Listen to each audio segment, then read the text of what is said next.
None of us really know. None of us really know. I know. No, I know.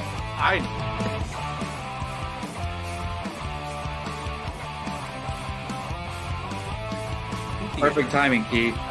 Keith, what's up? Your favorite movie of all time. F9. Oh, good.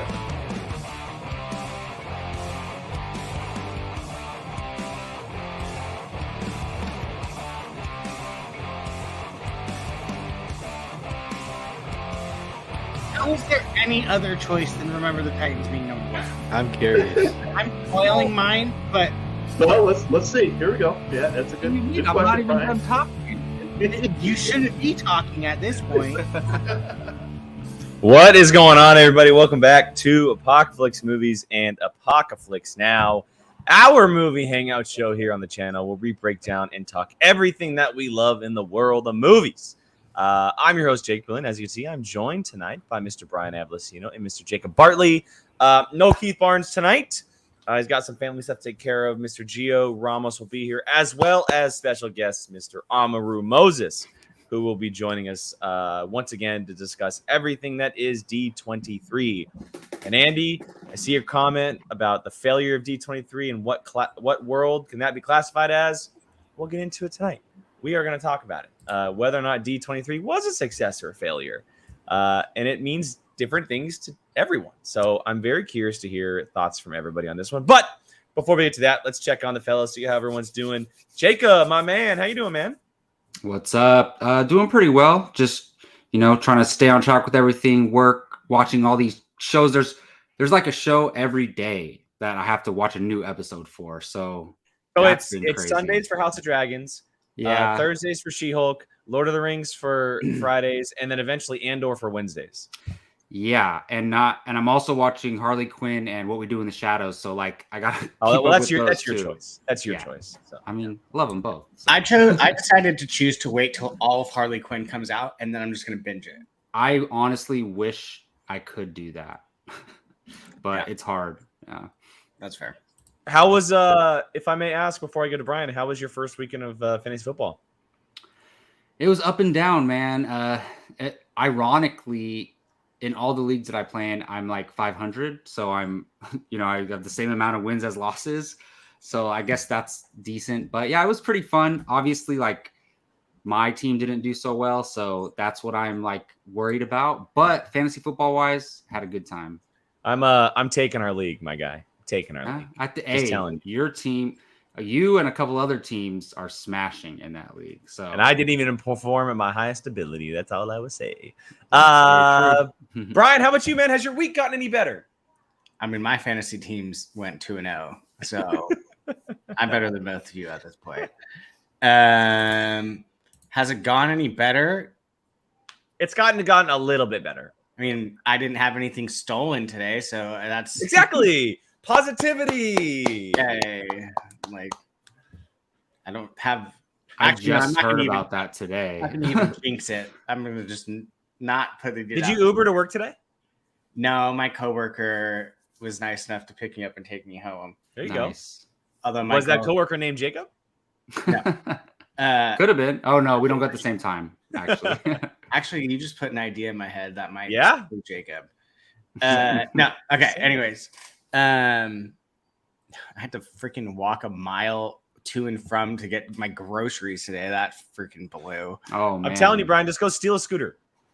I did. I took a scooter on the way home. Okay, there you go. Oh, yeah, wow. That was wild though with the bag and the groceries. It's a balancing effect. It's super windy in Sacramento too right now. So like the bag was like 10 pounds probably. And so like if the wind took the bag, I was going with it. So I'm like fighting going into traffic. I wish I would have seen that. It was I was definitely a little nervous for a little bit. But yeah. Nothing new has been stolen from me. Hopefully I'll get my new car by this weekend. I'm hoping. Cool. All right. Well, before we move on, our fourth member is actually here. He's chugging a beer in the background, taking his sweet damn time. That is Mr. Gio. Oh, goodness. That was a gulp and a half. It's apple juice, right, Gio? What's up, buddy? Sweet taste of victory.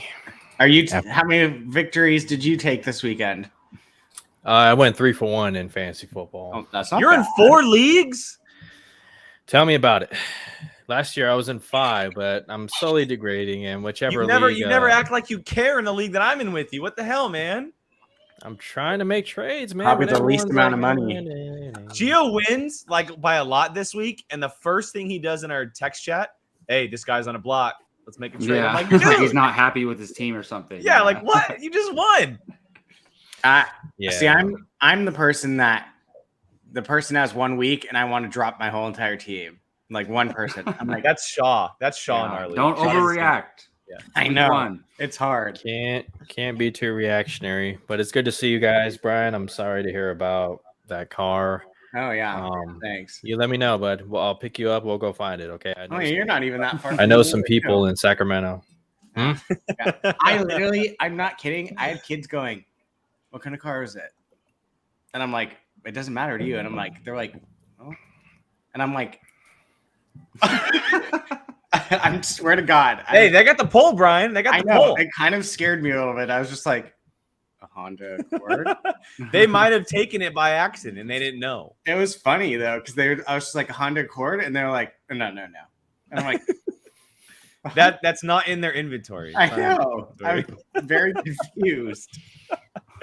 All right. Well, before we move on, our special guest has finally arrived, and he is back for the second time to talk D23. That is Amaru Moses. Hello. What's going on, fellas? What's How you up, doing? man? What's up, dude? Good. Welcome back. Thank you. Hoping I don't freeze every 5 seconds, as I have my computer is telling me that it's dying very slowly. Oh no! Yeah, it's getting old. It's getting real old. So As I'm Gio's hoping... screen goes black. Exactly. My screen went black. Yeah, it did, but it's back now. You're good. No, it needs a good like 15, 20 minutes to warm up, and then it's like normal. But those 15, 20 minutes are just like, come on. All right. Well, we'll know what happened if we end up losing Rue at some point. All right. So look, we have a lot to talk about tonight. Obviously, D23 was over the weekend. We're gonna kind of break it down, and I will say up front, we're not going to talk about every single thing that was talked about over the weekend. It's kind of going to be broken up a little bit more into the major stuff that had a little bit more important / bigger reveals and moments at the actual convention. We have a list. We're going to go through them. It'll be broken up into Marvel, Star Wars, and then kind of like other Disney stuff that includes like Lucasfilm and Pixar and stuff like that.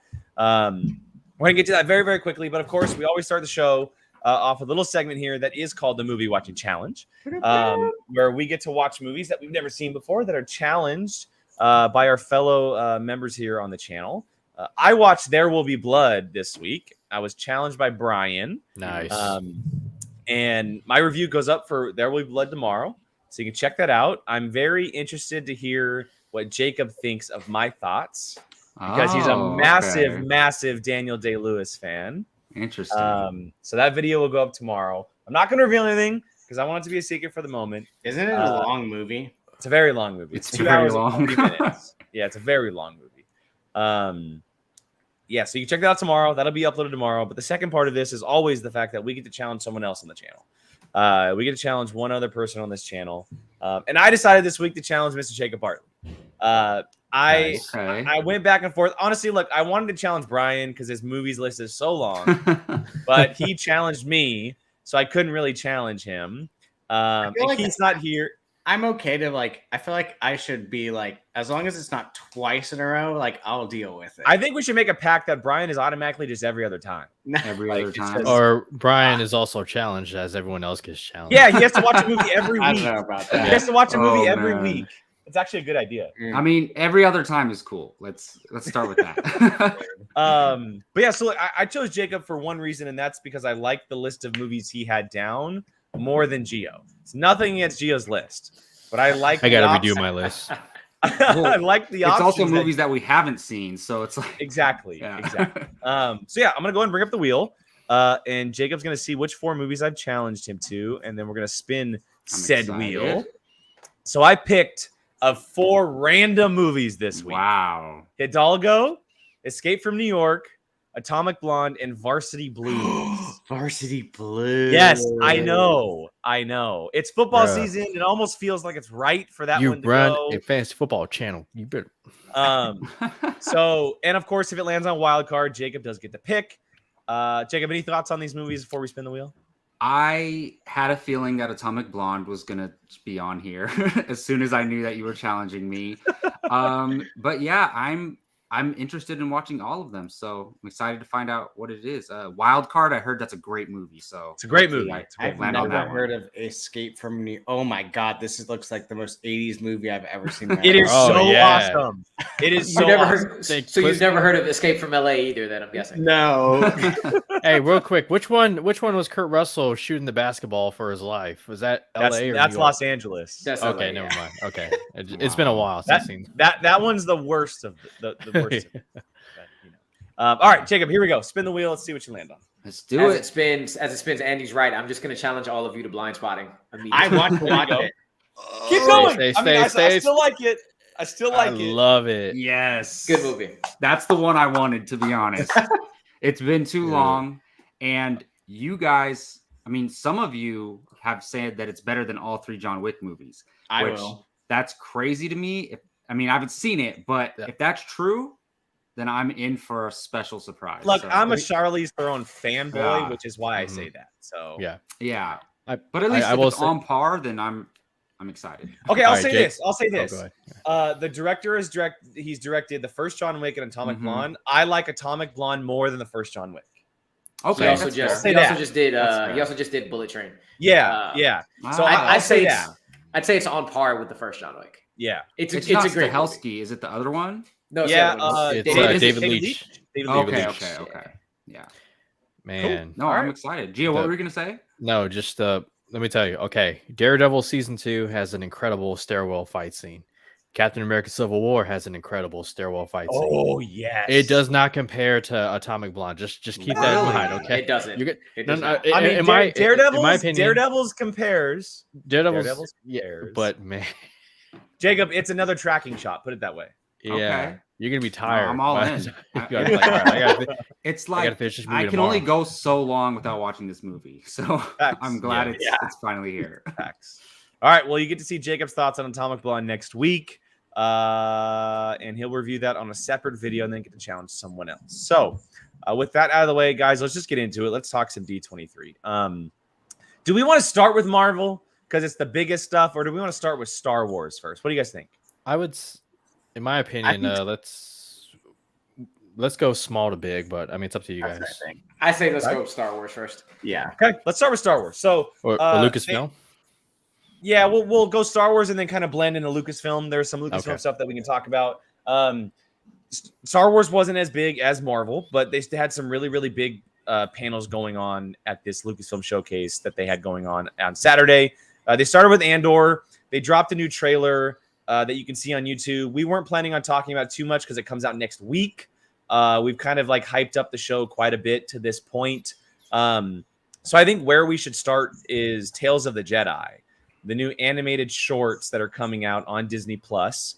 There's going to be 6 of them, 3 that are focused on Ahsoka, 3 that are focused on Count Dooku, and kind of young Qui-Gon and Mace Windu kind of connected in there as well.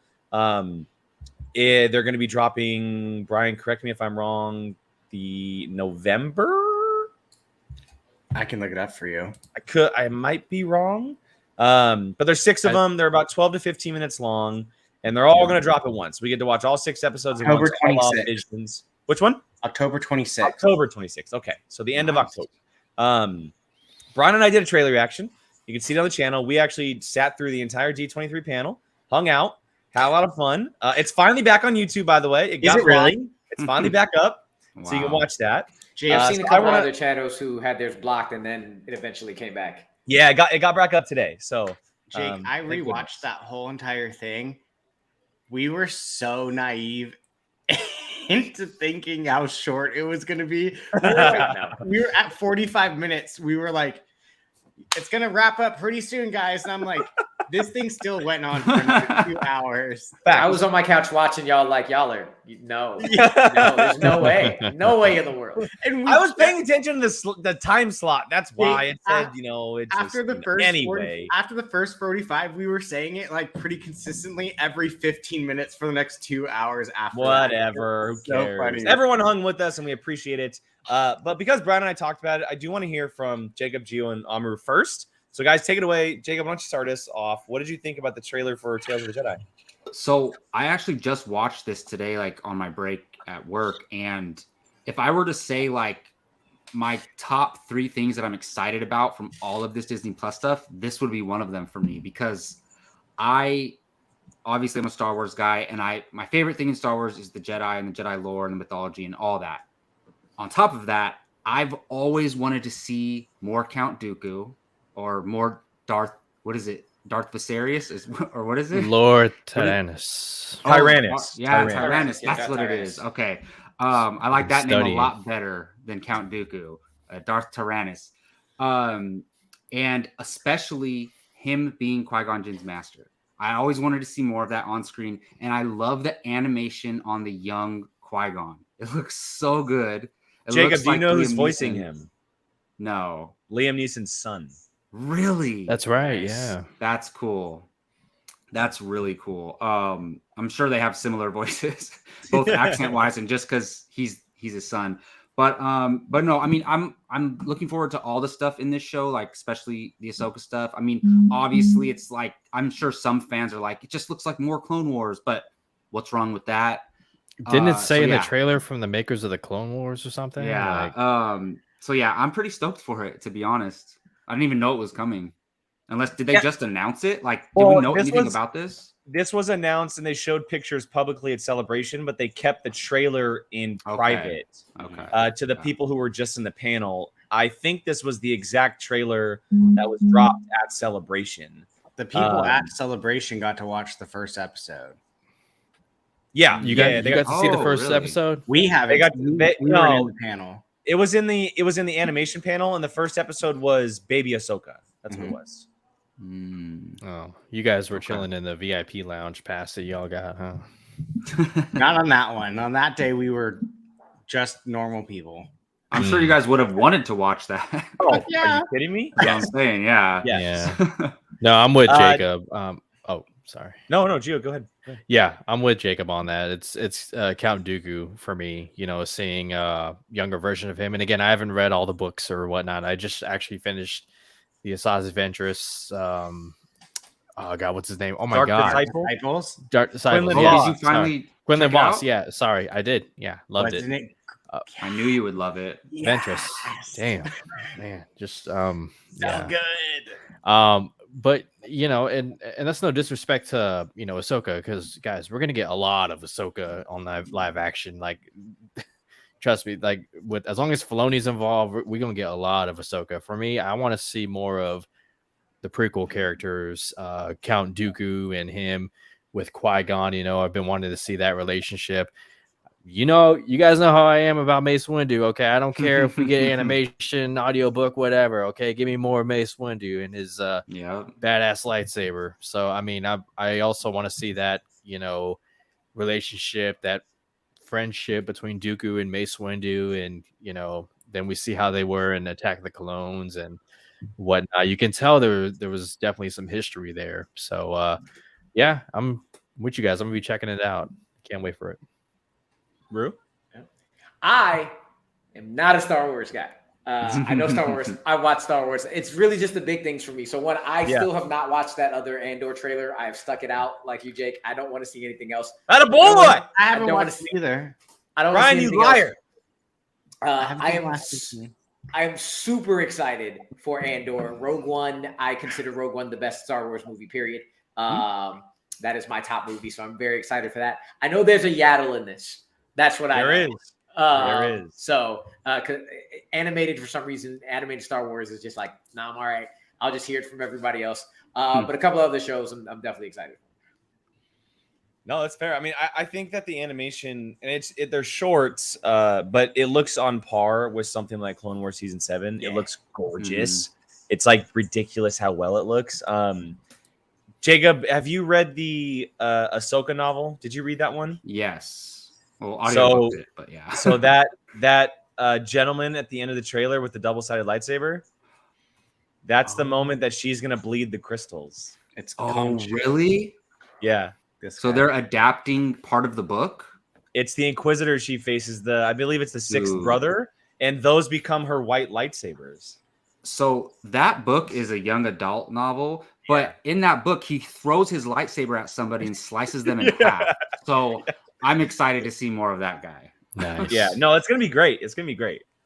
Yeah, no, that's awesome. Like I'm all for it. And it doesn't like we're gonna watch it all in one night and then talk about it and then boom, it's done. Like, all 6 episodes will probably be like an hour and a half. Exactly. It's like one long little movie or something. Like, yeah, exactly. Cool. That's a nice, So, that's a nice little watch though. Yeah, yeah. Maybe a little Mandalorian Club special. I think so. It's a little one-off. Little one-off. I know my brother at one point tried to get through all of the Clone Wars and just to think of that task and then to be like, nah, let me just watch this in an hour and 15 minutes. It sounds so much more palatable. Yeah. If you're not a hardcore Star Wars fan, Clone Wars is intimidating a little bit. I just lost my train of thought. Wow, it was it left you speechless. Oh no, no, no. Yeah, I remember. exactly. Gio, your voice reminded me what I was going to say. I agree You're with welcome. Gio. I think honestly, two of the most to this day out of the prequels, unused and unspoken about characters is Dooku and Qui-Gon.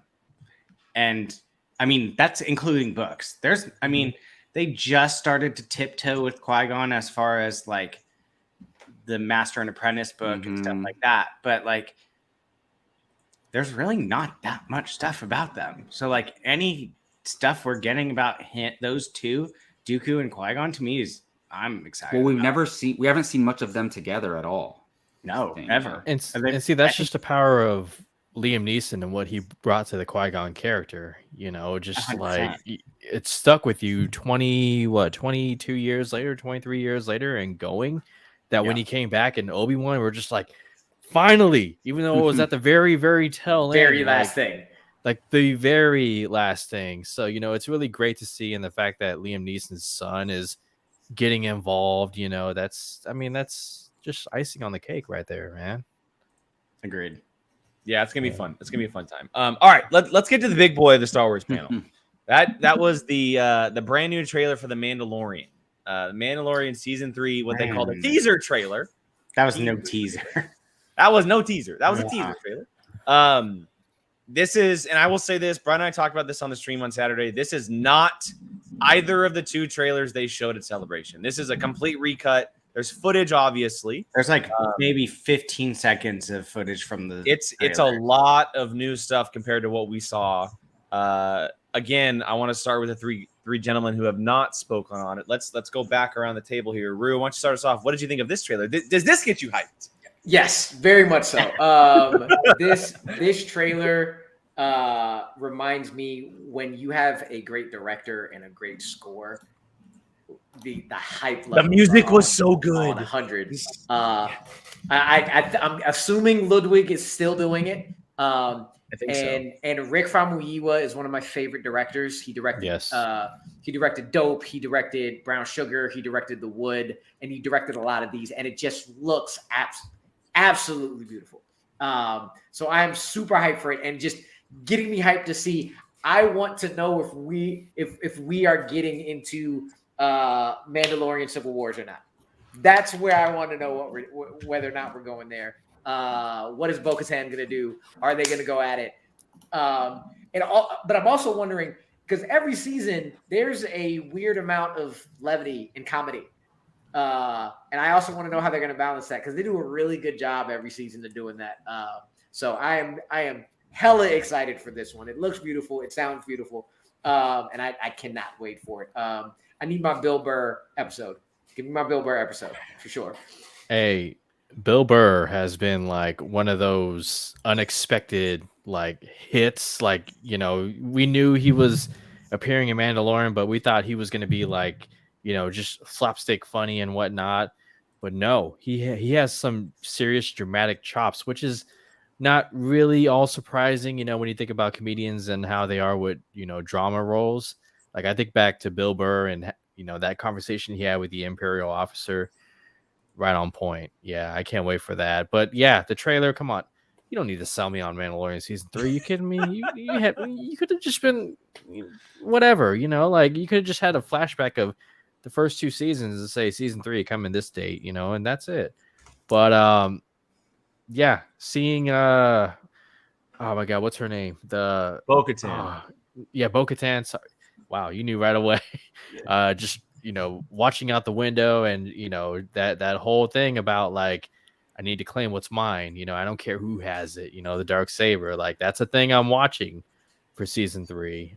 We know that Mandalorian and Baby Yoda, or sorry, Grogu, they're going to be getting in some more trouble and whatnot. The shot where the Mandalorians are jumping out of the ship and like they're like parachuting.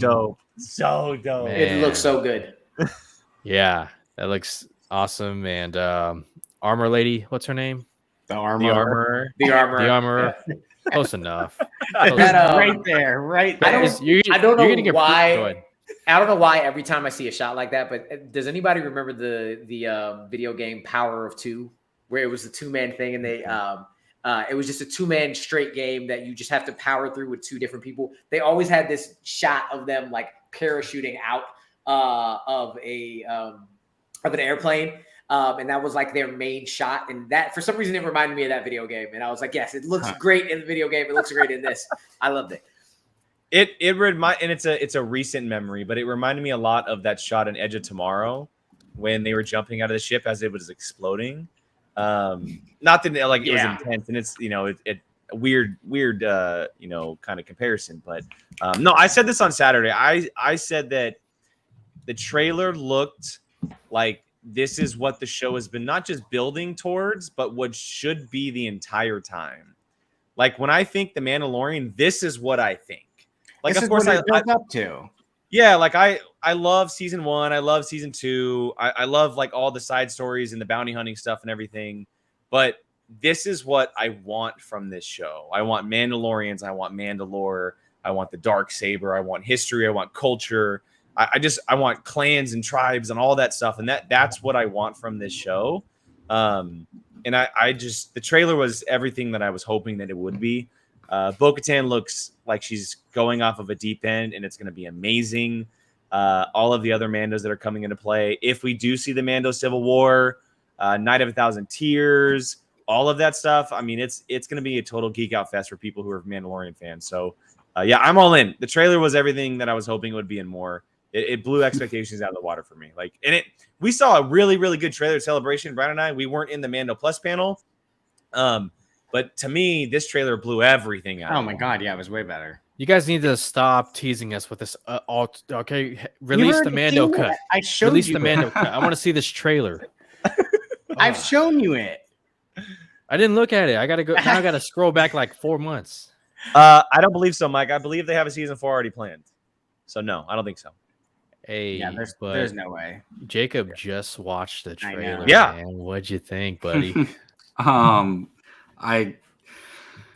right. I had chills like from the last 30 seconds of the trailer until like now. I had chills watching that.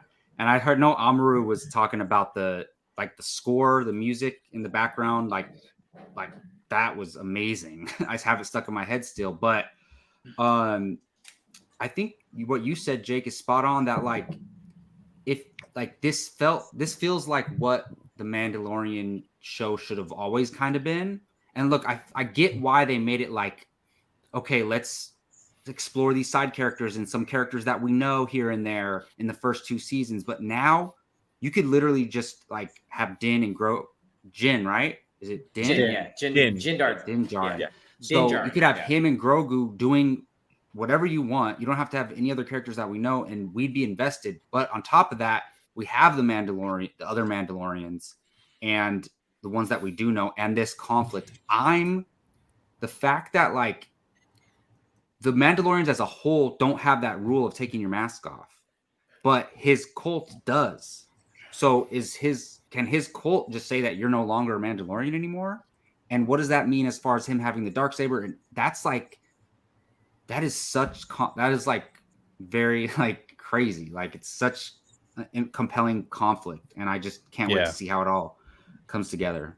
I want to know how much time has passed, because I want to see where he's at with that dark saber, because he still hadn't mastered it at the end of last season, and I want to see if he's still going to be struggling with it, or how much better he's going to get or be at the beginning of the season.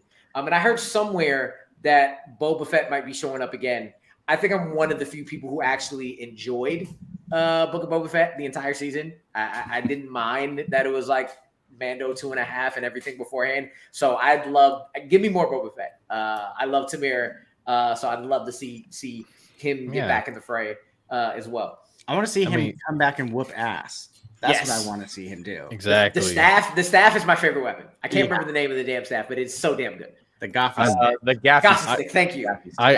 Man, that was probably the best part about the Book of Boba Fett, was that how he got that stick, and going back and going through the rite of passage with the Tusken Raiders. I love that so much. One final thought, Jake. Okay, you mentioned how Star Wars is finally diving into the Mandalore, lore, that and all that kind of stuff. Just a random thought. You and I, and I'm sure everyone else in the panel, we want to see more pod racing. That's like the next big thing. It does give us hope that Lucasfilm is listening to the fans. They're like, yeah, we're going to use our resources and technology and streaming and go into Mandalorian and expand it even more. And it gives me hope that, they're going to do the same for pod racing and all that kind of stuff. And underground racing, corruption, that kind of. I just want to see more of that. So, I mean, let's not hope they listen too much, because I have a technical script out there that I don't want stolen. So, did you post it on that? No, it's on Padawan. It's on our old episode of Padawan podcast. They just have to find it now. Yeah. I mean, I'll say my little one last thing. Rue, if you are loving Rick Famuyiwa, they must be loving him too, because he's an executive producer this season. They keep bringing him back, and I am so happy.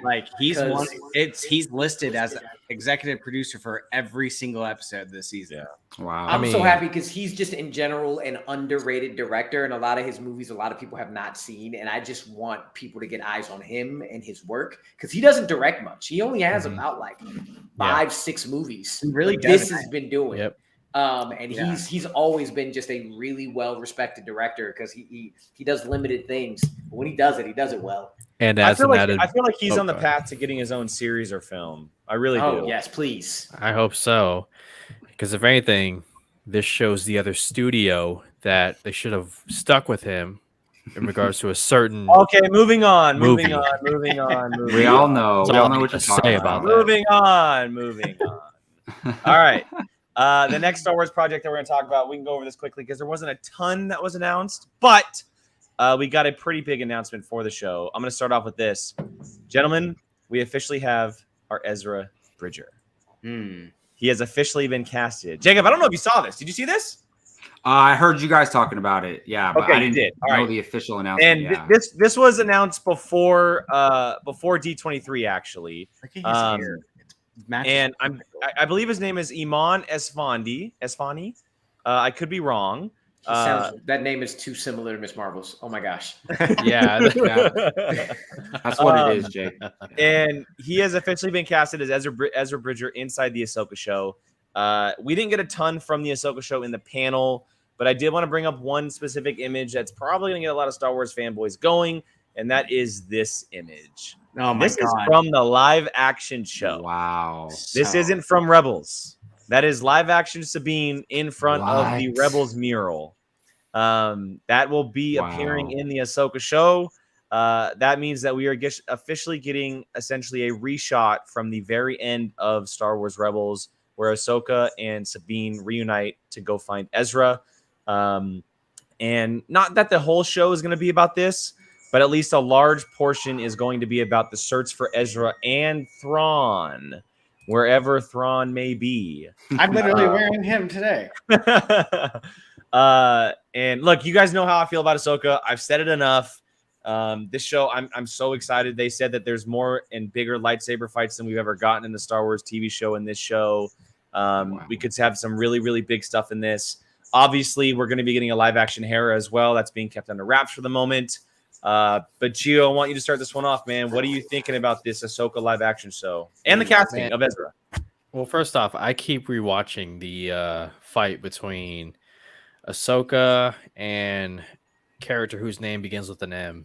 In The Mandalorian? Oh, yeah. What's her name? It's like Madame or something. I don't know. Something like that. But that fight, I could just rewatch it, and I could never get tired of it. And if that is just a taste of what we get in this series, I'm all for it. As far as the casting goes, I mean, I don't know who it is. I'm sure it's a great fit and whatnot. But the bigger thing that I noticed is the fact that the rumored actor who was supposed to play it, dude from Aladdin, Mena Massoud. Yeah, Mena Massoud came out and said, I could finally put the rumors to rest and this and that. And, I didn't have any conversations and whatnot. I mean, that was the bigger thing for me. We know the kid who's going to play Ezra is going to be great. Come on now. If anything, the looks, and then, I don't know his acting chops, but, in Dave Filoni, we trust, right? So I said on Saturday that I love the fact that they casted someone who's relatively unknown so he can do what he wants with the part, right? It's not like Mena Massoud where he kind of has expectations as an actor. People recognize him. He's Aladdin, etc. He's been thrown around a lot as the rumored character. This guy came in blind. Nobody knew who he was. He was casted. Nobody expected him to be the character. And now he can make the character his own. It's the same thing they did with Sabine. They casted Natasha, and I think she's going to do great as the character. You already have Rosario. You have Mary Elizabeth Winstead probably playing Hera. And then you're going to have Lars Mikkelsen, who's probably going to be playing Thrawn.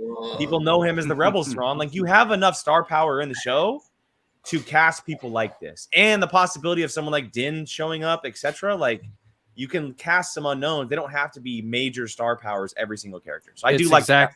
It's exactly, same thing with Daisy Ridley and what she did for the Ray Palpatine character. There you go.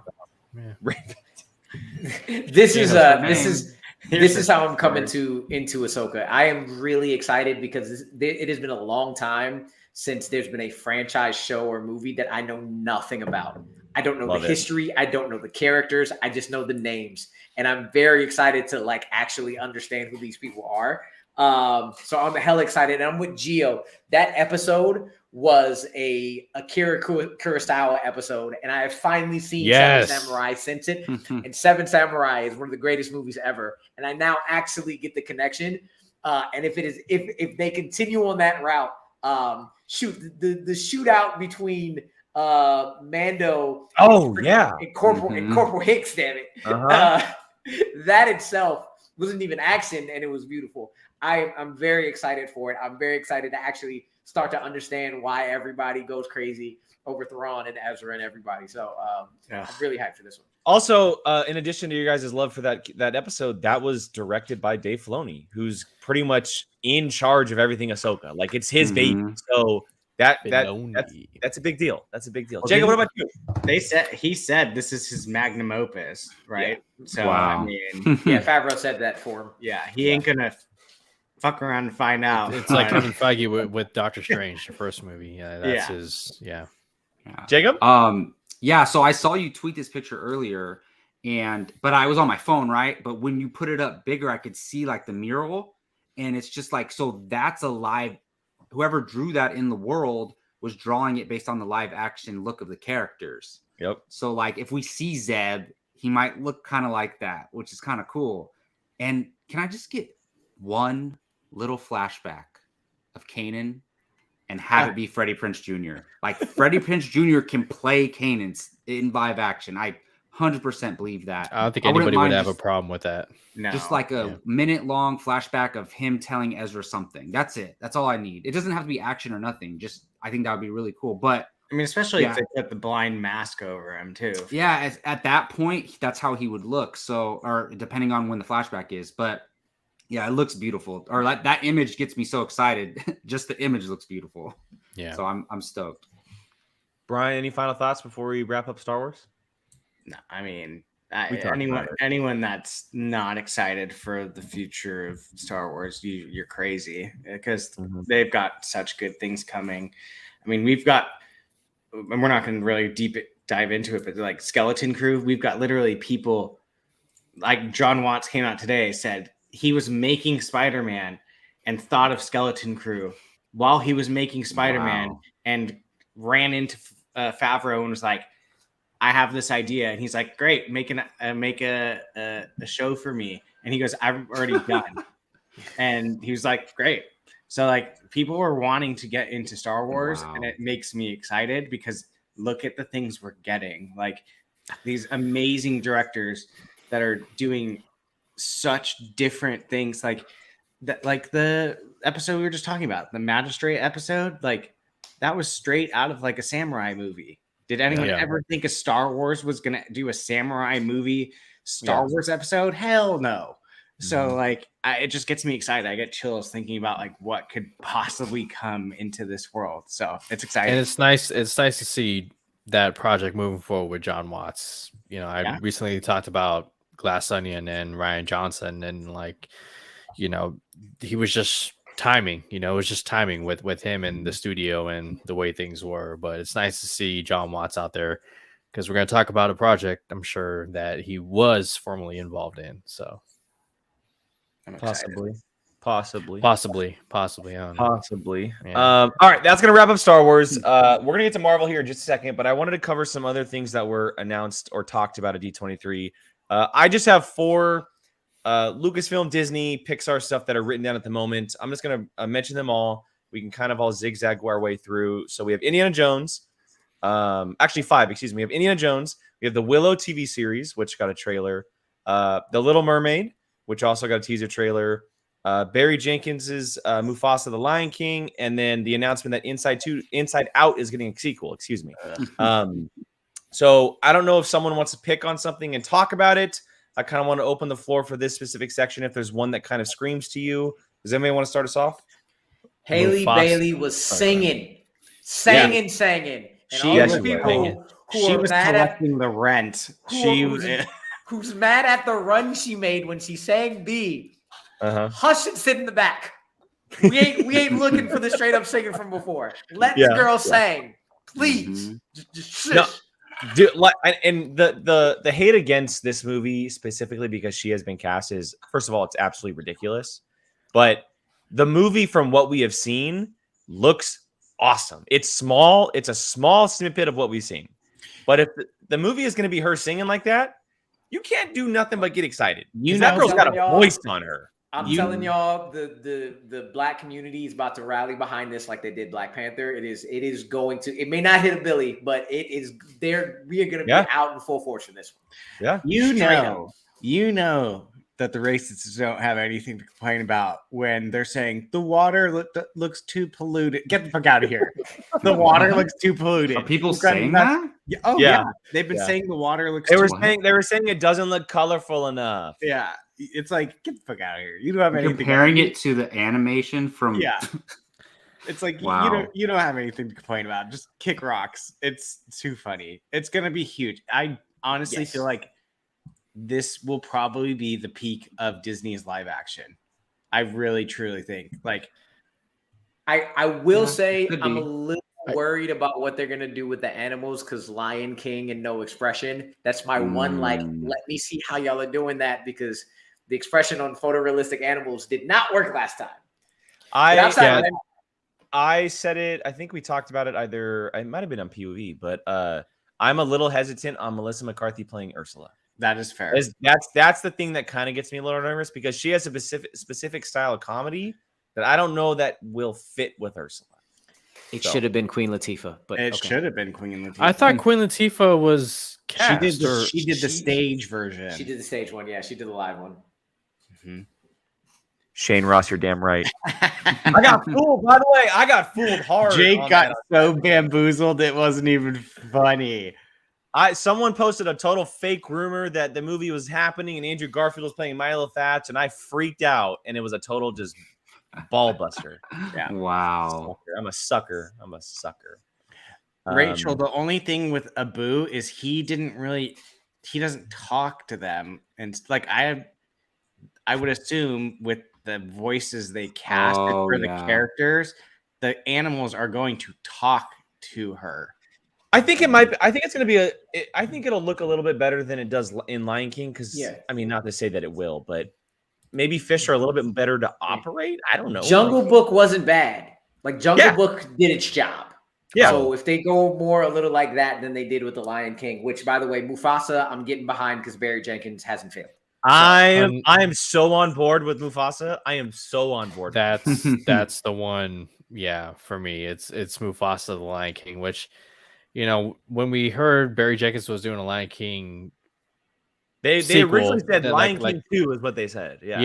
It was just like, huh, like okay, maybe they follow the animated movie, you know, with Simba and Kovu and I forget his daughter's name, but then when I saw Mufasa the Lion King, I was just like, yes, just something about seeing the title. It's like when I first saw Logan. Just the title without knowing anything. Same feeling. Yes. You got to do the Whoopi Goldberg Mufasa. Yeah, but I mean, just like Dooku and Qui-Gon, we haven't got enough Mufasa either. Like he doesn't have a lot of screen time in the Lion King mythology. Kiara, there you go. Yeah. Okay, so I would definitely imagine that the animals are going to be main talking points because they have Daveed Diggs as Sebastian, Jacob Tremblay as Flounder, and Aquafina as Scuttle. Yeah. So I mean, I would assume they're definitely going to be talking. Mm-hmm. So Flounder. But I like the Mufasa movie. I think it's going to be really cool. I kind of feel like it's going to be an origin story for both Mufasa and Scar, which is cool. Of course. Can't forget about Scar, obviously. Yeah. I could go on and on and on about Indiana Jones. I won't take up anybody's time that much, but you know my expectations and love for this. Harrison Ford said some really, really good things. He cried. He promised that he wasn't going to fall down again, that he also said this is his last go at it. And they got deep in the emotions, and everybody said that the footage they showed was really, really good. It's hilarious the comparison of how he feels about Indiana Jones and how he doesn't care about Han Solo whatsoever. Doesn't give a shit. Yeah. Yeah. So Indy, I'm all on board, man. Well, Jake, I don't know what everyone heard. We know that what's his face is coming back that you got really excited about. Sala, yes. Sala. Treebeard, Gimli, yes. And then we know that Phoebe Waller-Bridge is his goddaughter, is Indiana Jones's goddaughter. Which makes sense. Okay. I saw her costume and I saw Indy's costume, the photos of that. Pretty cool. Yeah. But again, James Mangold, come on now. Also they did say, James Mangold. I mean, he's been on an absolute tear. But they did say that they said, I don't think it's official, but they're expecting the first trailer to drop with Black Panther: Wakanda Forever, is what they're saying. That's so smart. Yeah, so in the early November, that could be the big Disney movie that kind of gets a massive trailer in front of that movie. So expect to see. And hopefully it doesn't get leaked or anything, but expect to see the Indiana Jones trailer in front of Black Panther: Wakanda Forever that week. So, God. Yeah. Man. I will say, I talked to you guys about it already. I was excited for Inside Out 2. First Inside Out is one of my favorite animated films of the past 10 years.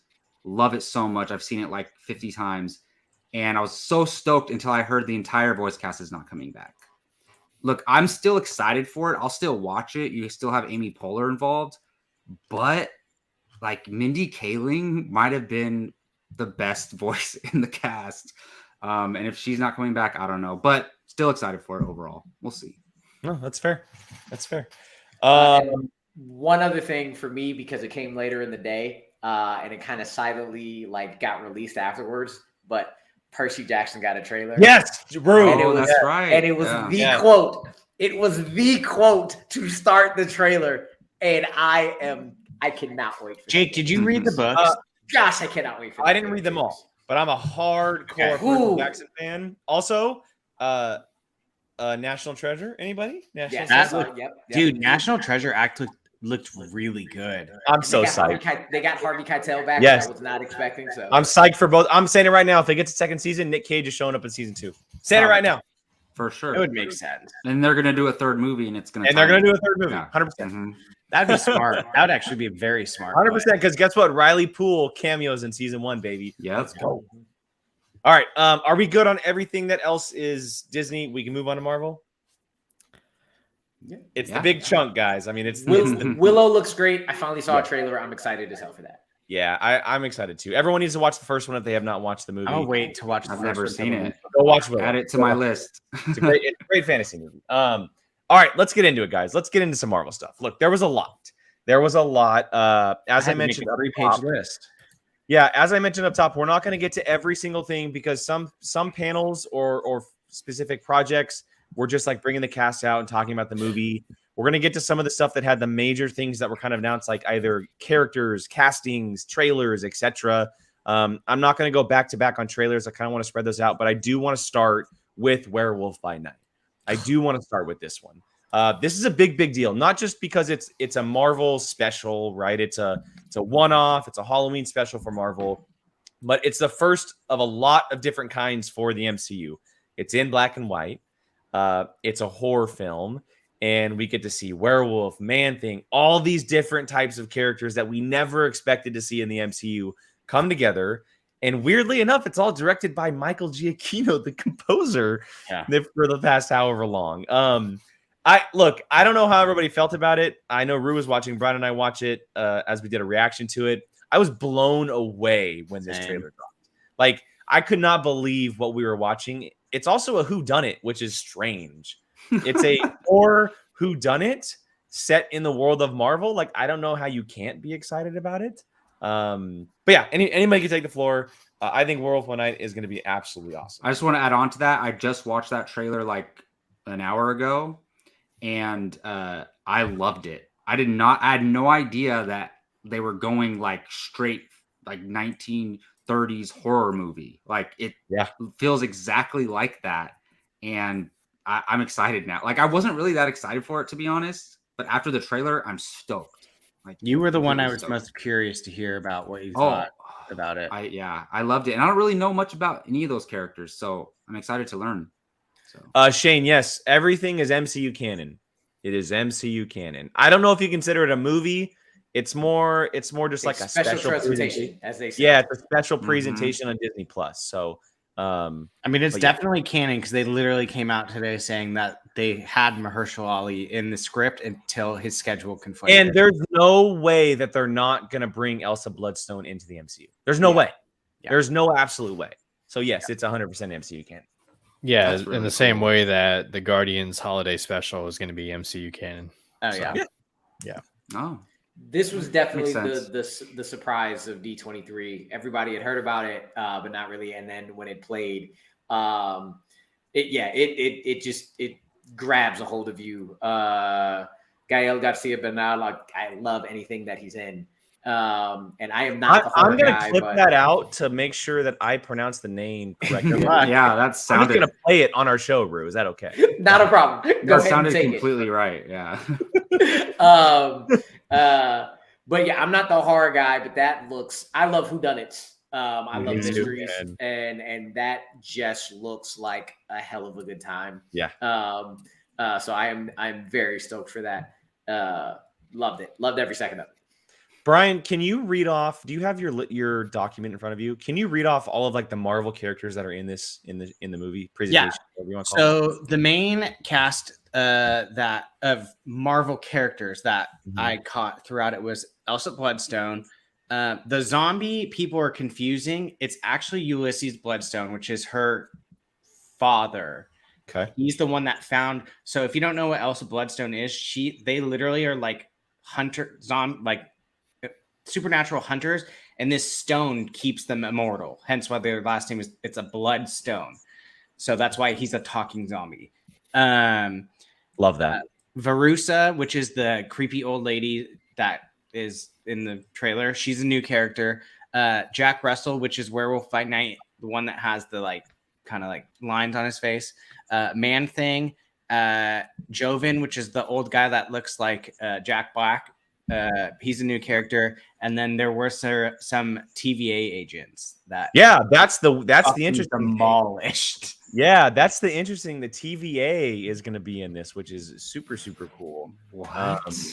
Yeah. The people that are getting like destroyed in the hallway, those are TVA agents.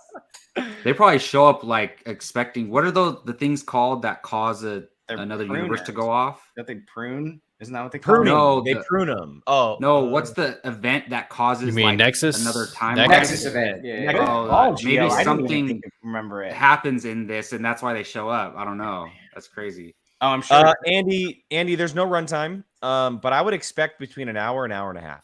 That's what I'm sounds about right.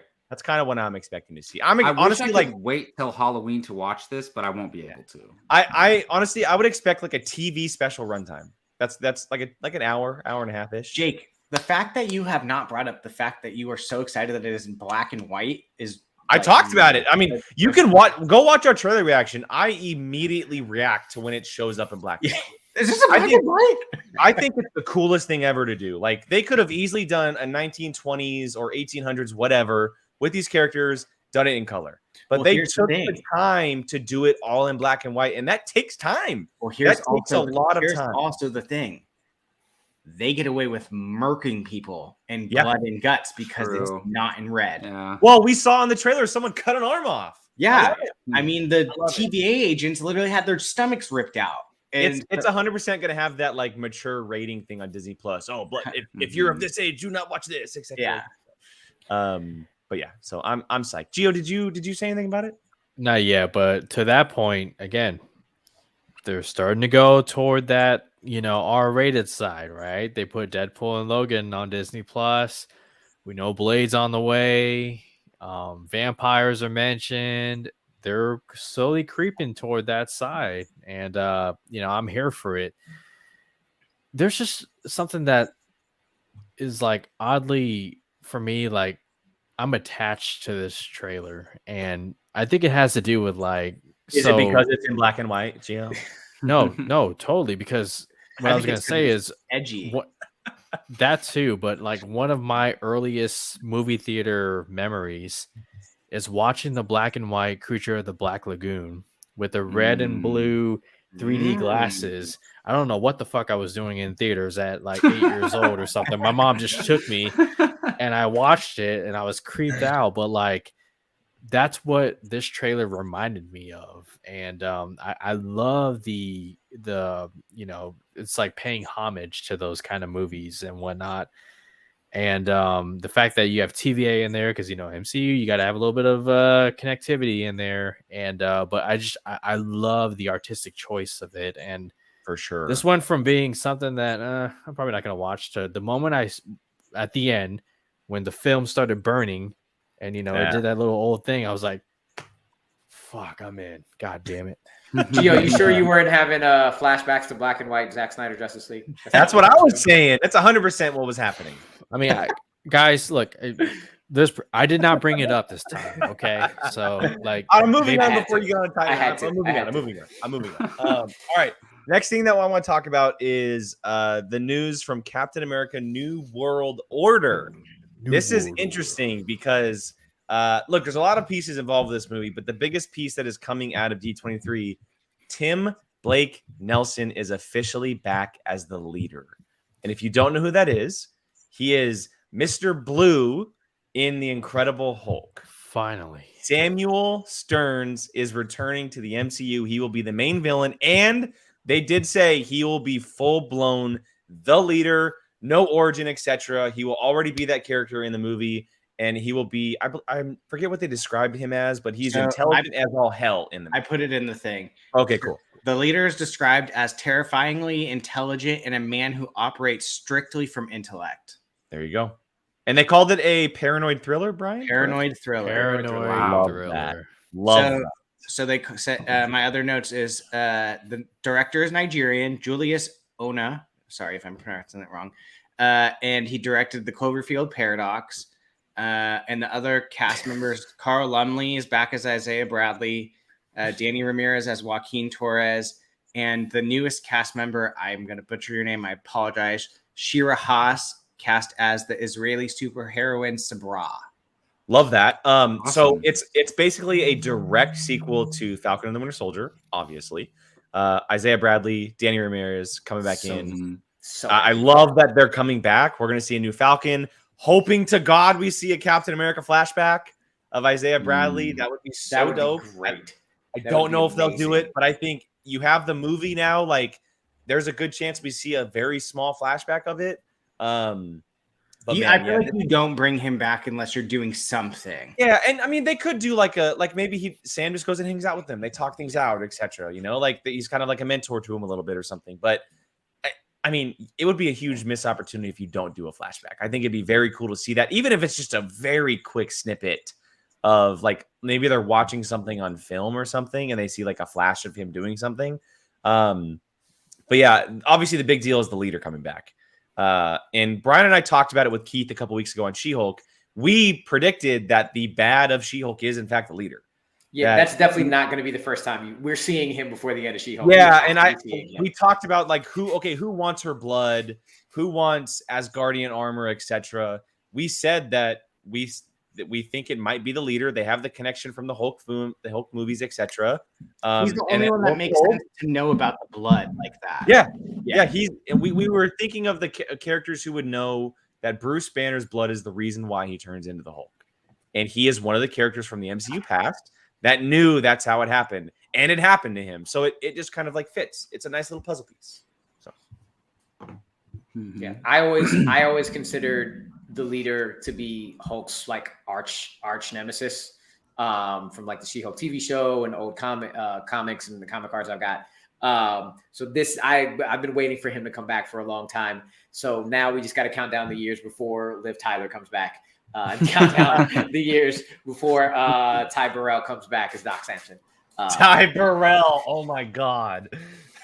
Yeah, it's so cool. And we said this when we on Marvel Rewind, but how much more important they're making that movie. Yeah. Like, because it was kind of like the lost, forgotten thing, and like even casual fans weren't sure if it was canon, but of course it is. We all know that. But now it's like they're bringing back a lot of stuff from it, and it's just makes it more and more relevant. And now when you go back through the MCU, it's like a movie that you can't skip anymore. Like, I feel like some people do that, but I that's love awesome. Tim Blake Nelson on stage said, "Thank you for sticking with me for that quick 14 years." Yeah, exactly. Yeah, he's great. Cool. I mean, he was in a movie that obviously they were experimenting with things, and Hulk was kind of an iffy thing just because Marvel couldn't really do specific movies of the characters and rights and stuff. And they seem to be bringing back a lot of people, which obviously leads to a lot of questions about other people returning in the future. I like the idea of having the leader as the villain, though. I think he's a great choice for like Sam Wilson's first big bad. The leader can kind of fit in a lot of different ways for a lot of different characters. But then you throw in someone like Danny Ramirez, who we're going to be seeing essentially the origins of his new Falcon, which is super, super cool. And then the Israeli superhero, however she fits into it. The movie sounds like it's going to be pretty awesome and very different from what we've gotten, obviously. I like what is paranoid. What is the name of the character who is Isaiah Bradley's grandson? Like Patriot. A lot of people, the Patriot. Yeah. That is what I'm wondering whether or not they'll get another little snippet because they brought him in the show, and Young Avengers are getting dropped everywhere. That's a good call. I don't want to put so much into all these movies. Because basically every MCU movie is a whole bunch of people all at once now, no matter if it's one or not. But just a little small, like another thing to say, we didn't forget about him. He's still there. So that'd be like just a nice scene with them, like at his house or something. No, I agree. Cause I mean, we've all thought that Patriot would be involved with the Young Avengers if they ever did it. So it would make sense. Nussbaum, I do think we'll see Bucky in the film for at least a little bit. Oh yeah, for sure. Probably in the very beginning, and that's it. And then he'll move on to a movie that we're going to talk about here very soon. It has to be. Look, a lot of people talk about like Civil War is Avengers 2.5. I get it, but if you really think about it, the Captain America trilogy, now the quadrilogy, is really the Cap and Bucky trilogy. Yeah, you're not having a movie without Bucky. No, you're not wrong. Bucky is the through line in all of Captain America. Actually, you're very much right. I feel like he will be back in some way. They didn't say whether he's in it or not. No. No. You know what's funny? When they announced this, I just assumed he's the second lead. Like, honestly, why wouldn't he be? That's what I assumed. Well, because he's in another movie that we're going to Yeah, if he wasn't in that, then he probably would be, is the thing. Yeah. It's going to be interesting to see how his story goes from Falcon and the Winter Soldier to this to said movie. So, but we'll talk about that here in a second. Any final thoughts on Captain America 4? Gio, go ahead. You're muted. You're muted, Gio. Figure it out, bud. My bad. Fun fact, Captain America New World Order is also the title of the first episode, New World Order. So there's that. And interesting. I have to mention Malcolm Spellman wrote the first episode and I think the last episode of Falcon and Winter Soldier. He was essentially the showrunner. He's also writing Captain America New World Order. If anybody hasn't seen Malcolm Spellman's interview on Kevin Smith's Fat Man Beyond, check it out. The way he talks about, presenting a black Captain America and how important that is and bringing it into real world relevant issues and, what more he wants to do with a character. Check that out as well. I love that the leader is finally being, introduced after being teased in The Incredible Hulk back in 2008, which was 14 years ago. Just it's long overdue. It kind of makes me frustrated, but whatever. Better late than never. And I just whatever year this comes out, this is my most anticipated Marvel movie. I don't care. I don't care if it's Secret Wars comes out. It's up there for me too. I'll be honest. For me, like it's that. Absolutely.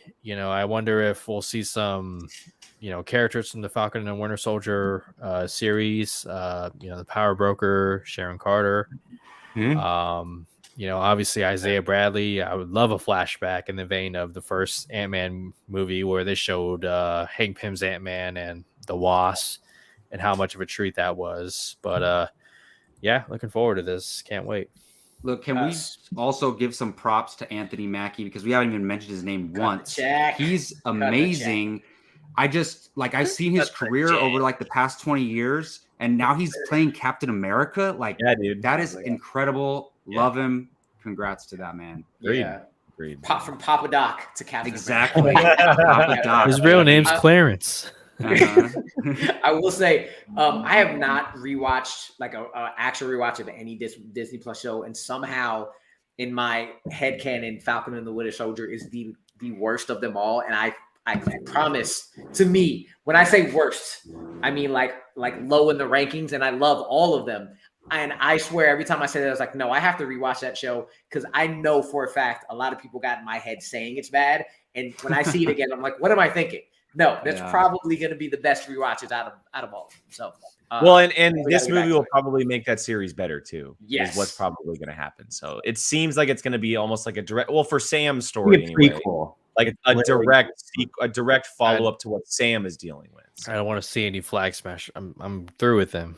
Yeah. Okay. A little bit of U.S. agent. All right. Before we get to some major casting announcements or character announcement, I guess, for a team up movie, let's talk about the next trailer that was announced / revealed.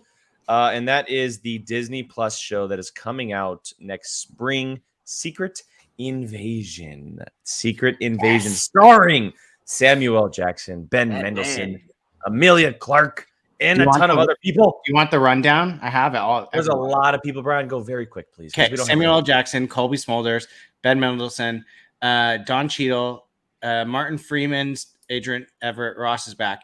Now, our new people, Emilia Clarke is the only one that they will not reveal who she is. We literally got the main villain was revealed, and that is Kingsley Ben Adir as the Rebel Skrull leader, Gravik. Awesome. And then we have Olivia Colman is Special Agent Sonia Falsworth, who is a descendant of the Howling Commando James Montgomery Falsworth. Wow. Let's go. So I did not know dope. So dope. This is it. This is the one. Point blank, this is the one. Yes. So Emilia Clarke is the only one they will not reveal who she is, which I find very interesting. Go ahead, Jake. Go. No, There's a couple characters I think I would guess that she could be playing. Okay, let me ask the panel this. Do we think she's playing a Skrull? Yeah. Yes. I mean, yes. I think so. I think it would only make sense, right? a Skrull that works for Fury. I think she's some sort of Skrull royalty, personally. You think she's the Skrull queen? Like, I don't know about queen, but some type of royalty that knows of this big bad character, right? Like she's the connecting piece for Fury to the big bad Skrull that we're meeting in this show, anyways. What I'm saying. So I don't know. And Shane, I saw Shane say it a couple times. Talos's daughter. I don't know if I don't think so. Maybe there's a possibility, but I feel like she is a Skrull royalty of some kind that is very, very important and is the connecting piece to Fury and Talos and everything, and then to the big bad. Like, she's the center point. I just think if you have revealed who your villain is, when it's someone that camouflages, that like you shouldn't really know, but you're not revealing her character, it shoots an antenna in the air a little bit, in my opinion. Yeah. Correct me if I'm. Doesn't Talos's daughter eventually go bad in the comics? General Talos's daughter. Yes, somewhat. She Okay. is very angry at things that happened. Yeah. I was just looking at my card to see if I could find any specific scroll information to figure out, because I don't know much about them. I have all these cards up here. I was like, who can I find to see possibly who she might be? All I know is we talked about score earlier. The music on this, oh my gosh! And that opening Close Encounter of the Third Kind drop of Fury. This is the sequel to Winter Soldier, and Winter Soldier is the best comic book movie of all time. And I just cannot wait. Go. We're giving the man Samuel L. Jackson a show. He's not Yes. a cameo. He's not the overshadow. You are giving this man a show with the espionage thriller Jason Bourne. I am hyped for this. Let's go. Before I even saw the trailer, I was like, Secret Invasion is what I'm waiting for. And this trailer just did. Oh my gosh. I am so excited for this. Same page. More Maria Hill, more Nick Fury, more Talos. I want more. Ben Mendelsohn is a good guy. You know how we always see these good guys like turn him bad? Ben Mendelsohn's alwa's the bad guy. Give me good Ben Mendelsohn. Just keep him good. I agree. Keep him good. I cannot wait to see who we're trying to figure out as who's a Skrull, who's not. And I am super hyped for Kingsley. He killed it as Malcolm X in One Night in Miami. Yes. He is a dude. Anytime I say this word, I invoke my inner John Roca, but the gravitas this man has just sitting on he didn't say anything, and they all turned into him. And you're like, oh shit. Ooh, I cannot wait for this show. This is the one for me. I cannot wait. I think this is going to be the closest one that you get to WandaVision, where you constantly are like trying to figure out stuff. See, it's funny. I see Captain America 4 as a espionage thriller. I see this as a paranoid. Thriller. I know, me too. This is what I see as the paranoid thriller, because I feel like and I wanted to ask it, and I'll ask it after everyone talks, but I did want to ask everyone. I'll let you guys sit on and think. Who do you think is going to be revealed to be a Skrull? That's the question, right? Like, you guys can sit on it because I want everyone's thoughts on the trailer, and then we'll come back to it. But just think about that. Who do you think could be revealed to be a Skrull in this show? Gio and Jacob, what do you think of the trailer? I mean, I completely echo everything Amaru says. And for that extent, Jake, what Jake says. I mean, I can't wait for this. Winter Soldier, top 3 comic book movies of all time. I mean, top one. Yeah, but no anyways, comment. Like they said, some characters who we've grown to love might not be themselves. What if it was all planned? where Don Cheadle is a Skrull and Terrence Howard comes back, and oh my god, and it's like, what the? Could you imagine? Are you kidding me? Kevin They Feige, could do that. You're telling After me all this time, beautiful. that would be the biggest troll move ever. That'd be the just best like- thing ever. The like best Terrence thing ever. Howard, hey, we'll pay you $1 million for every, or $2 million for every MCU movie that comes like, out. he's Come a on, man. Skrull, he's a Come on, Skrull, man. but like that's one of his identities. He turns into Terrence Howard like as an identity, and we see Terrence Howard for like 10 seconds. That would be pretty funny. cool. Well, Don Cheadle came out and said that his contract is up, so anything he's doing is because he thinks it's amazing. Yeah. So, and man's getting his own show now. Interesting. Man, if I see him or Eric Bana, because I don't think I would know him looking back, but I'm just like, oh my god, Wow. Nick Cage. Oh man, gee, there's no limits. There's no limits to what they can do. The multiverse exists, and Secret Invasion is now getting what, 6 episodes? I hope it's more. God, I hope Secret it's Invasion, more. Probably going to be 6. It's probably going to be 6, but I hope it's more too. I hope they're. I hope it's starting like to get into the- 8 solid episodes. Just like make them 8 40-minute episodes. I'd be so happy. I haven't heard It's any announcements, so I'm hoping like. Oh, It is 6? Oh well, fine. Okay, well, okay. Give me 6 1-hour episodes. I'll be fine.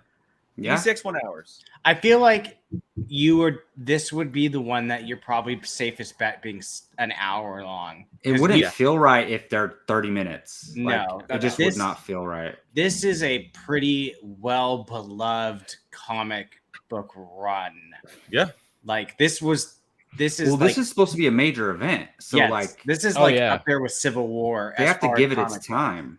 Yeah. books go. And no, overall, I really love the trailer. Like you guys said it all, but for me, like I love the look and feel of Nick Fury in this. Like he's always like, very like military. Like he has his little like jacket thing, but this he just looks like defeated, and he's on a mission. Like, and he always is, but he's like, I don't know. I'm getting a very, very different vibe from Nick Fury. He in this looks trailer. like a pissed off MF. Yes, like he's pissed, and yeah.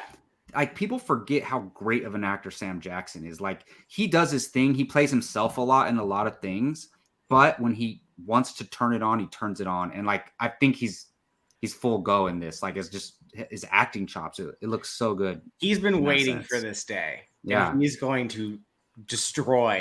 Yeah.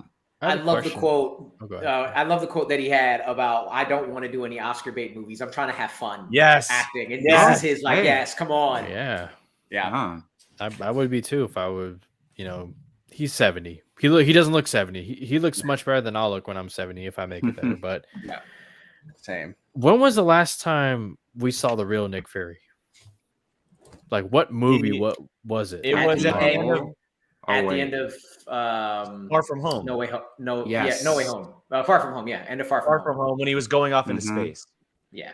Oh, you're saying the last time you saw him? but before that, like, was it Winter Oh. Soldier? Was it? Well, technically it was Endgame. Endgame. Technically it was Endgame, Yeah. but we only that saw him wasn't for a little bit. Talos. It wasn't confirmed as Talos. No, but it was I just think the him only- on the. It was just him on the porch, and that's it. I think the only time he was actually Talos was in Far From Home, in my opinion. As I far would as say we know, yeah. Everything before Far From Home is for sure him. Yes, I think so. Well, and I would like to think that he was at Tony's funeral, like just Yeah. obviously, So I think that was him. But like the last time we saw him on like a legit full blown movie was probably The Winter Soldier. Yeah, Age of you Ultron. think? I Well, no, hope that he's Was he in it's Age of like Ultron? it's like a He was in it. Oh, Yeah. he was in Age of but Ultron. at the barely end. He though, was like there. 2 You're right. You're right. scenes.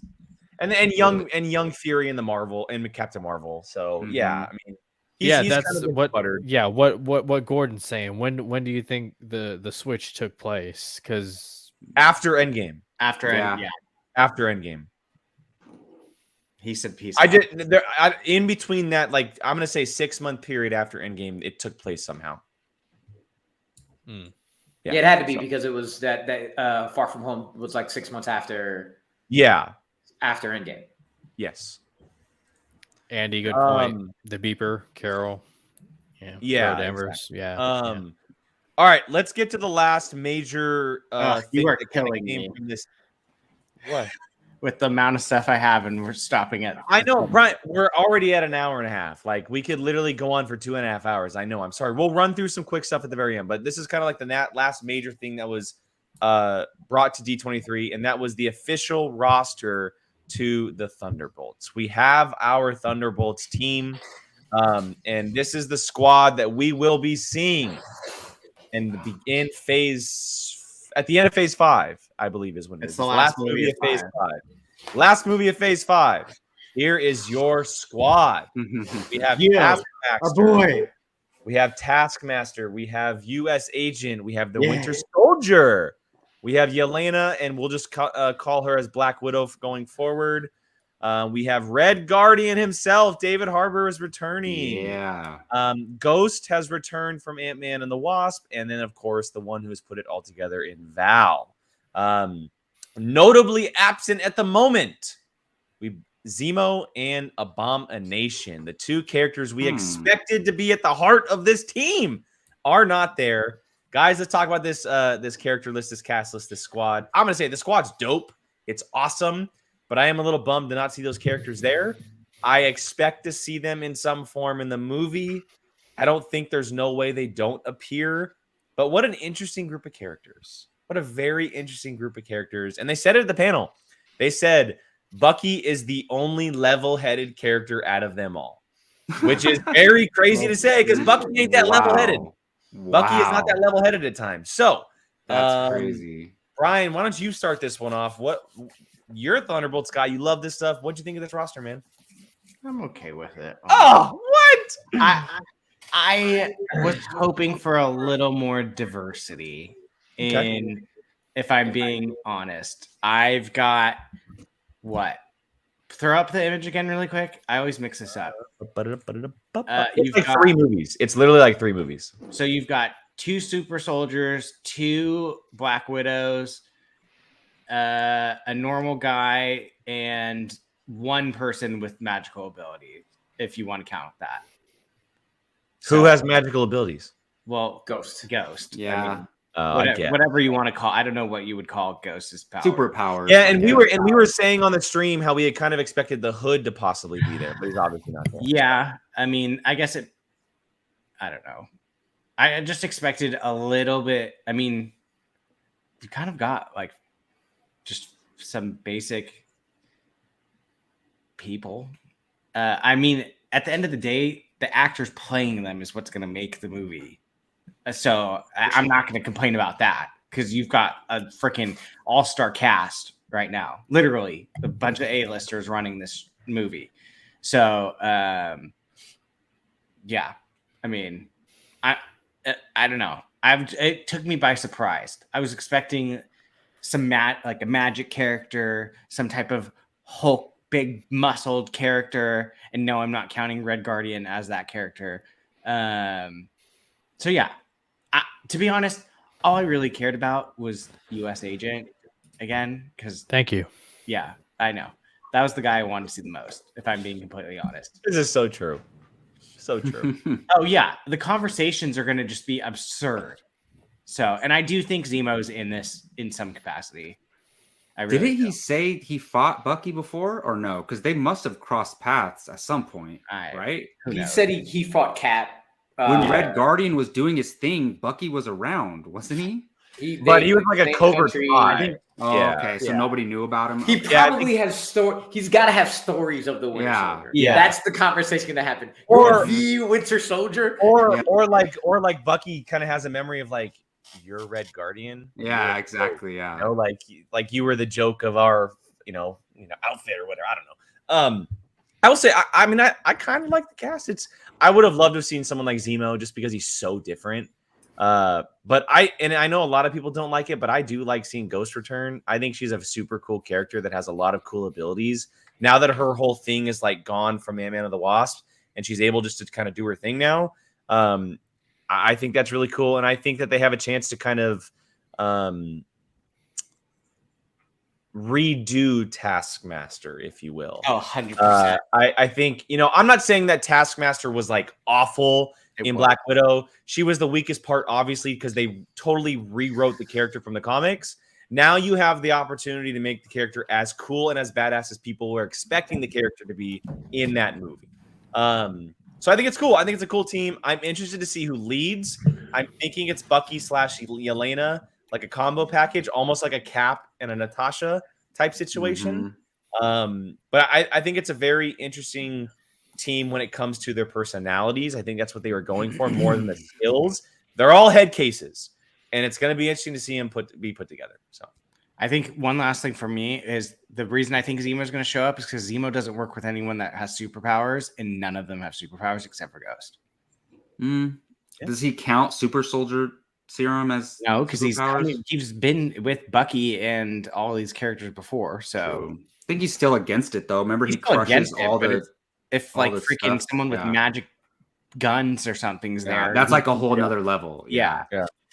No, I don't know if you guys remember, but when they after Comic-Con and we were looking at everything they announced, like this was my most anticipated thing. And I mean, other than the Black Panther Wakanda Forever trailer, that was on another level. But this for me is like I was very excited to see Yelena again, but I didn't think Red Guardian was going to be in this. And while Black Widow is a up and down movie, I personally like it a lot.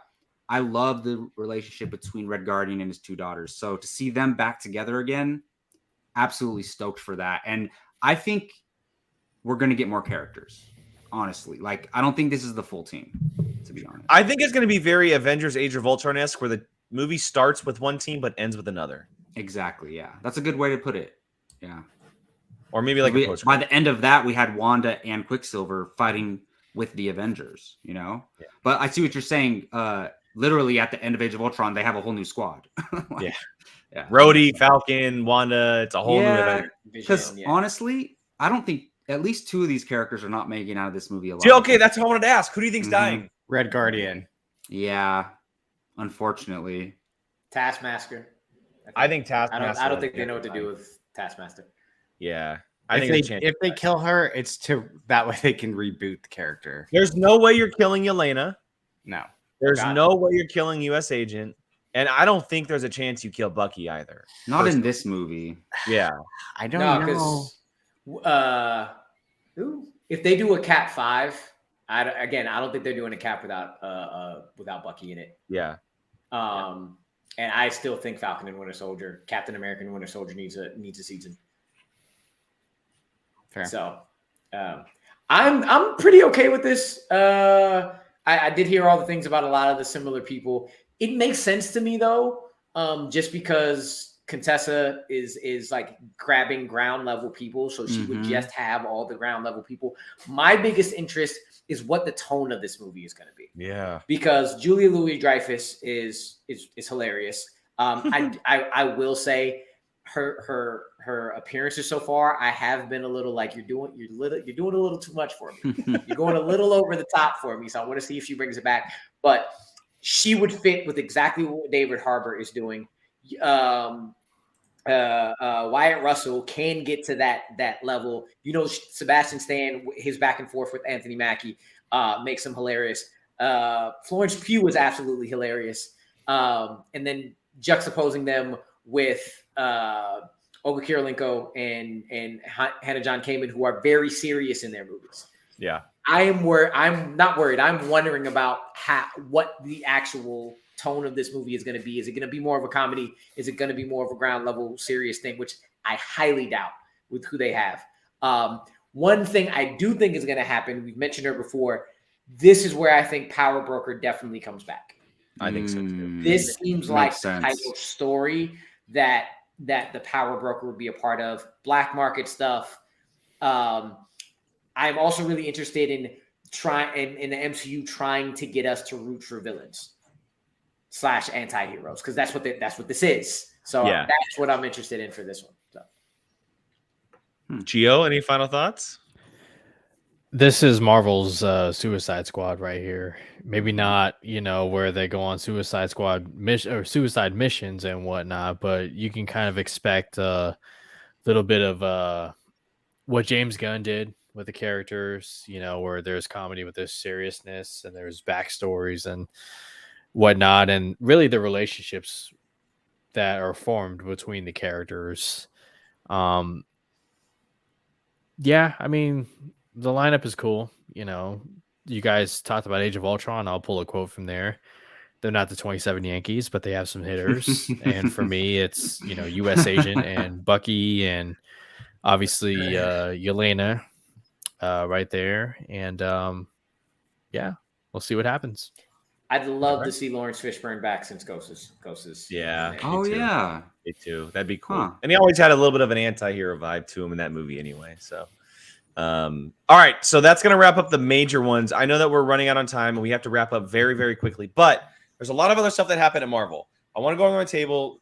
You can each talk about one thing that else happened at the panel that you may recognize, want to talk about, loved. Let's just go around this way. Brian, start us off. What is something that you wanted to quickly talk about? Oh my God. No, come to me last. So I can. Okay, Jacob, go. Okay, I'm so glad to get this opportunity because this is the one thing that stood out to me Quickly. the most. And thank you, Brian, for these notes. Ant-Man and the Wasp's Quantumania, the thing that Kang says, and Brian wrote, Kang has imprisoned Scott and Cassie and says, someone stole something from me, and you're the only one who can steal it back. So for me, that just like... It's a heist movie. Yeah, well, yeah. Ant-Man movies are always heist movies, but Kang is making them do a job for him. Yeah. And like, I did not honestly, hear that. That is cool. Yeah, I'm all in on Kang right now. Like I love Same. Jonathan Majors Majors and is Loki, the man. and like Yes. I'm all in on everything Kang. So that made me so excited. It makes me think that maybe he's probably the big bad of that movie by the time the movie's over. But For sure. I think there's going to be another conflict. Like whoever stole something from him it's going to be MODOK. is going to be another That makes problem sense. for That makes sense. You know, for Ant-Man. So I'm so stoked for that. And Jimmy All right. Wozniak. Gio? I'm really disappointed they didn't release the trailer for Quantumania. They're saving it. There's time. There's time. Plenty of time. That said, You know where they're going to release it, Gio? Huh. And this is going to make you happy. Avatar 2. There you go. Here's the problem, though. I saw it a couple weeks ago. I know. Just And, move. Okay, Hey, what's the don't one tell. thing All you right, wanna then don't about talk with about it. Yeah, Inside don't tell me, Scoop please. Gio. Come on. Don't tell me, please. No, but if you want to see the trailer, just DM me and I'll send you a link. Oh my God. On Twitter. What's the one thing you want to talk about? Quantumania, man. Okay. Oh, I really want to say what he says in the trailer, but I can't. Gio, okay. Rue, what's the one thing you want to talk about? Brie Larson, name my mic. Tiana Paris, and Iman Vellani. I am super excited for body swapping, a Miss Marvel tone. Everybody's shutting the hell up about Brie Larson. And did you see the interview that she did? She was where she was. So, She was like, someone- I don't think anybody wants to see me play anymore. So I don't know. Yeah, she flat out basically said that everyone, like, I hear what you're saying, and it doesn't sound like nobody wanted me back at this character.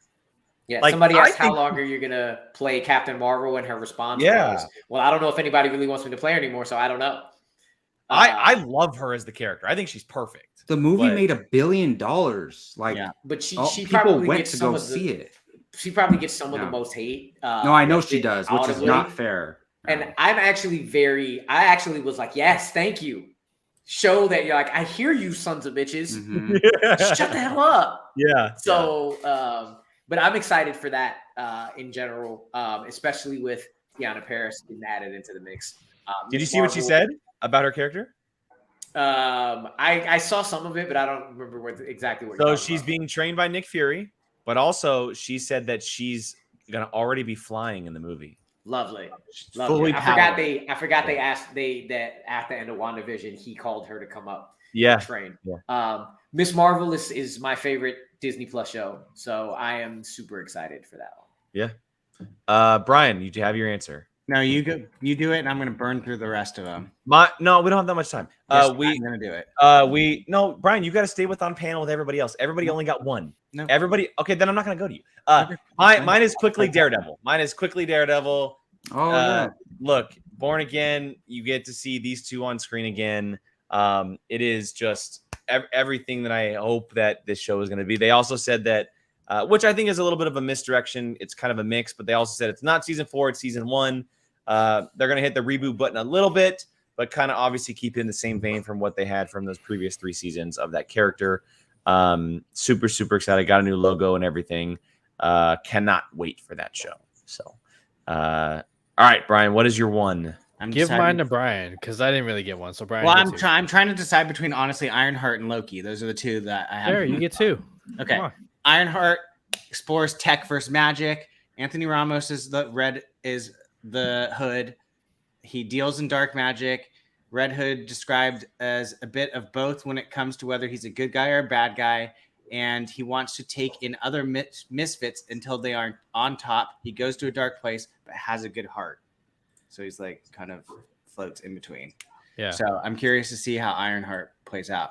Loki, I don't know how to say short rounds. Let me. It is. One. Okay, Yes, thank you. Again, I'm clipping that out. Go to Amaru for all pronunciations. Yes, thank you.